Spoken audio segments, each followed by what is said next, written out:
بارک وسلم وسلم۔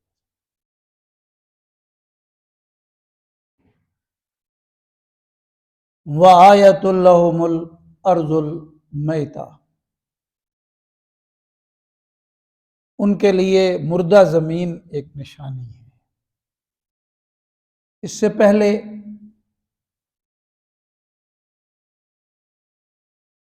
جو آیت مبارکہ ہے اس میں آخرت کی حاضری کا ذکر ہے۔ وَإِن كُلٌّ لَمَّا جَمِيعٌ لَدَيْنَا مُحْضَرُونَ، اور مضمون کے مطابق مجرموں کی حاضری کا ذکر ہے۔ مجرم حاضر ہونا نہیں چاہے گا، لیکن اس کو بے بس کر کے، لاچار کر کے اللہ پاک کی بارگاہ میں لایا جائے گا، جکڑ پکڑ کی شکل میں۔ اس حاضری سے کوئی بھاگ نہیں سکتا۔ تو یہ ارشاد کس کا ہے؟ اللہ رب العالمین کا۔ تو اللہ پاک کے اختیار کو سمجھنا ہے تو ان نشانیوں پہ غور کر لو۔ اس لیے فرمایا وآیۃ لہم الارض المیتہ، زمین ہے، بنجر ہے، تا حد نظر بیکار زمین نظر آ رہی ہے۔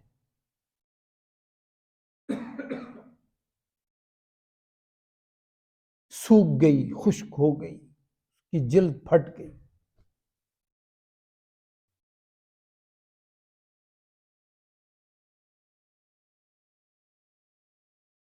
المیتہ یعنی اب اس کے اپنے اندر بھی کوئی زندگی نظر نہیں آتی، اور اس سے کوئی زندگی نمودار ہو، کوئی پھل، کوئی فصل، اناج، میوہ جات، یہ تو ممکن ہی نہیں نظر آتی۔ زمین بنجر ہوگی۔ احییناہا، تو اس بنجر زمین کو ہم زندہ کر دیتے ہیں۔ وہ زمین ناکارہ کیسے ہوئی تھی؟ پانی میسر نہیں تھا، بارشوں کی صورت میں جو پانی ملنا ہے وہ نہیں مل رہا، جو زمین کے اندر سے پانی پھوٹتا ہے چشموں کی شکل میں، ندیوں کی شکل، وہ بھی نہیں مل رہا، بیکار ہو گئی۔ تو گویا کہ اس کو زندہ کرنے کے جو انتظامات ہیں وہ کوئی اور نہیں کر سکتا، حق تعالیٰ نے وہ کر دیا۔ وہی زمین جو قحط زدہ تھی اب وہ زرخیز ہو گئی۔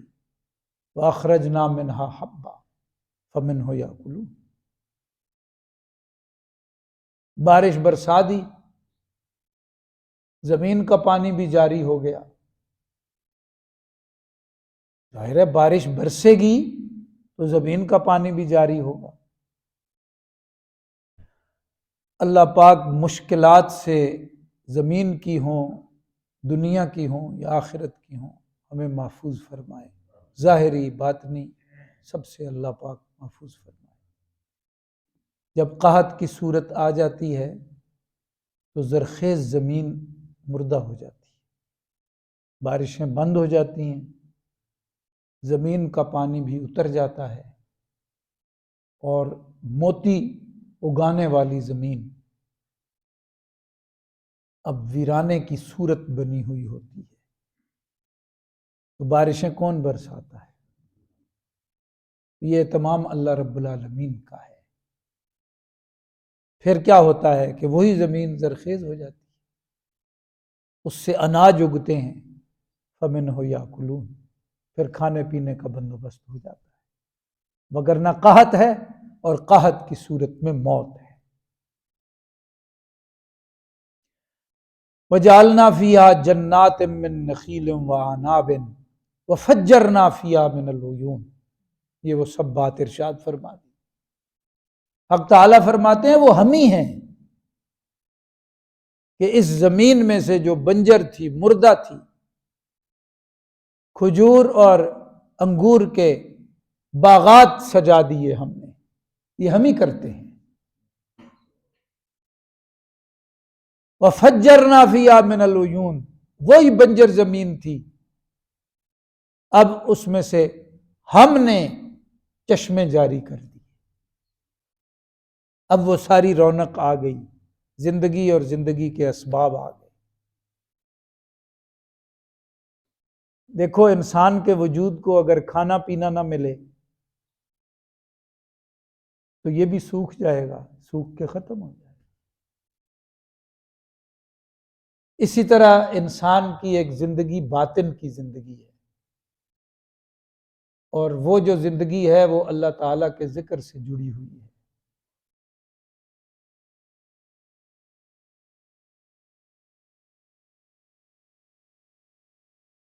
اعمال صالحہ سے جڑی ہوئی ہے. اسے بھی یہ خوراک نہیں ملے گی تو وہ بھی بنجر ہو کے، مردہ ہو کے ختم.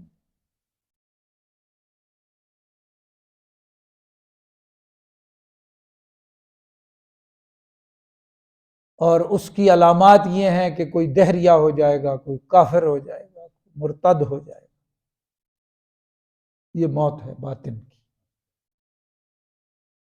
اللہ پاک سے کٹ جانا، اللہ پاک کی ہدایات سے کٹ جانا، یہاں تک کہ پھر اللہ پاک کی ذات کا ہی منکر ہو جانا. یہ فطرت مسخ ہو جاتی. گناہ کی طرف مائل ہونا یہ دل کا مردہ ہونا ہے. نیکیوں سے بھاگنا، عبادات سے جی چرانا، یہ اندر کی بھوک پیاس ہے، سوکھا پن ہے، تنگی ہے، مردنی ہے.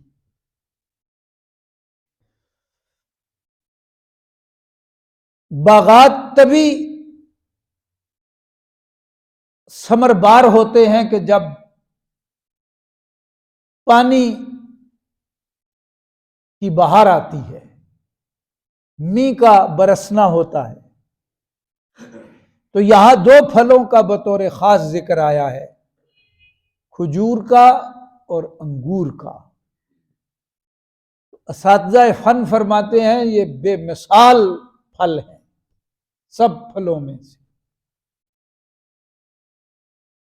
عامت الناس میں تو یہ مشہور ہے نا، سیب ہے، کوئی کہتا ہے پھلوں کا شہنشاہ آم ہے، کوئی کہتا ہے سیب ہے. لیکن جس نے کائنات بنائی ہے اور کائنات کے پھل میوہ جات بنائے ہیں، وہ یہاں پہ نخیل و عناب کا ذکر کر رہا ہے، کھجور اور انگور کا ذکر کر رہا ہے. اس سے یہ اشارہ ہے کہ انسانی وجود کے لیے جتنے مفید یہ دو پھل ہیں، کوئی دوسرا پھل نہیں ہو سکتا. لِيَأْكُلُوا مِن ثَمَرِهِ، پہلے فرمایا حبًا فَمِنْهُ يَأْكُلُونَ، اناج آ گیا، گندم آ گئی، اس طرح کی چیزیں اگ گئیں. باغات آئے، ان پہ پھل لگے. لِيَأْكُلُوا مِن ثَمَرِهِ، پھل بھی کھائیں، یہ روٹیاں بھی کھائیں، ترکاریاں بھی کھائیں اور پھل بھی کھائیں. یہ انہی کے لیے انتظام ہے، یہ جو منکر بنے پھرتے ہیں.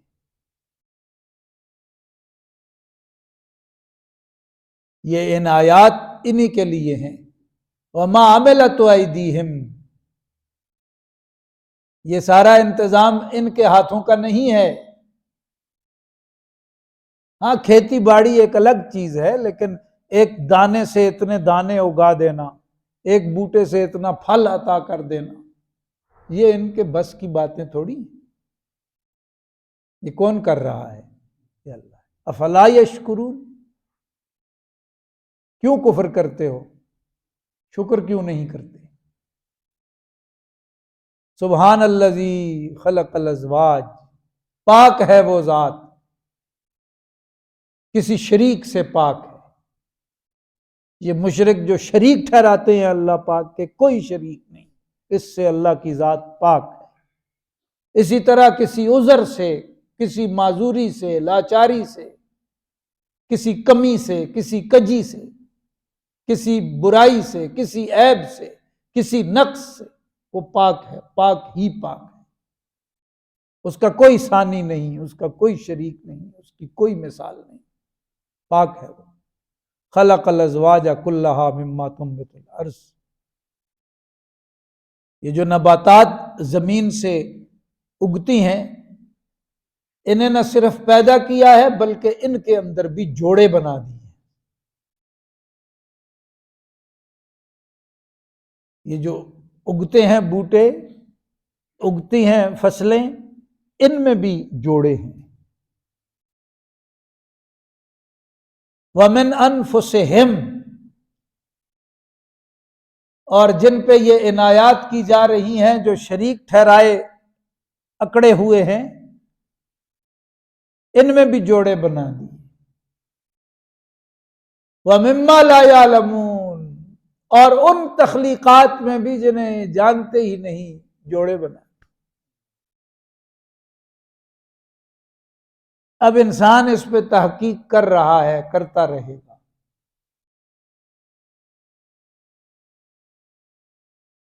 اور اس کی تحقیق کے نتیجے میں نئی نئی باتیں اس کے سامنے آتی رہیں گی۔ آج کچھ ہے، کل اگلی بات سمجھ لے گا، پھر اس سے آگے سمجھے گا۔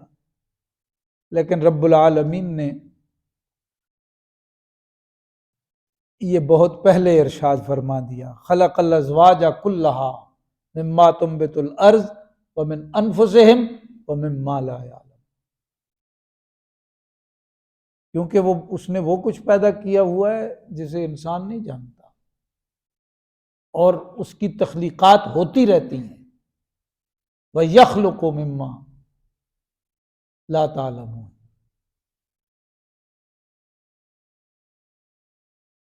وَآيَةٌ لَهُمُ اللَّيْلُ، رات ایک نشانی ہے ان کے لیے، رات کی تاریکی اور تنہائی اور خاموشی،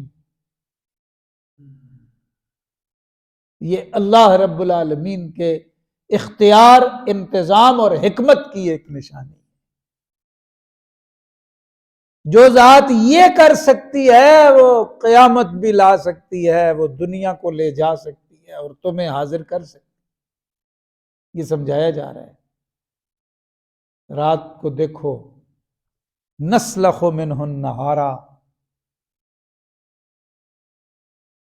یہاں پہ اللہ رب العالمین کا جو لہجہ ہے وہ بڑا اختیار والا ہے۔ دن کو کھینچ لیتے ہیں، رات کو لے آتے ہیں۔